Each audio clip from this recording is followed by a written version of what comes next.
Hi, my name is Ashish, and in this video we will see how to set Azure CDN caching rules. Let me just quickly log on to the portal and take it from there. I am logged on to the portal. Here it is.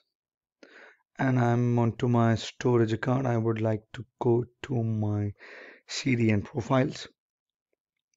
Caching rules are available only for Azure CDN Standard from Verizon and Azure CDN Standard for Akamai profiles. For Azure CDN, we will have to use Standard Rules Engine. So if you would go to the caching rules page, alrighty. So this is your endpoint. The caching rules are set on the endpoint. If you would go to the caching rules under settings,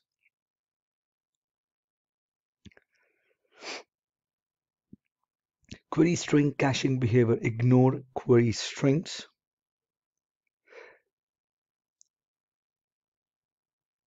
It says bypass caching for query strings, cache every unique URL.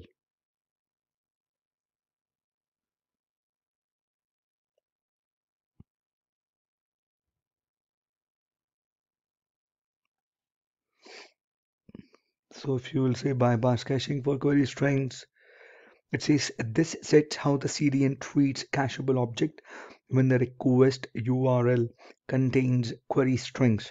This option has no effect when caching is turned off for the asset. This setting doesn't modify query string values sent back to the origin. And these are the global caching rules. It is available because it is if you will see the profile that I am using, it is standard Microsoft.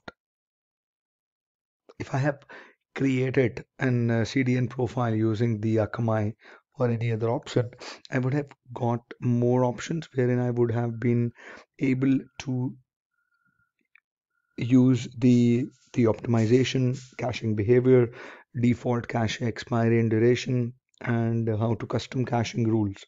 But the reason I'm using the standard Microsoft, I have the global caching rules available.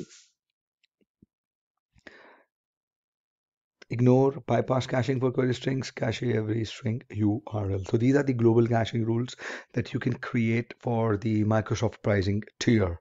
So I hope this was informative to all of you, and I will see you in the next video. Thank you. Bye-bye.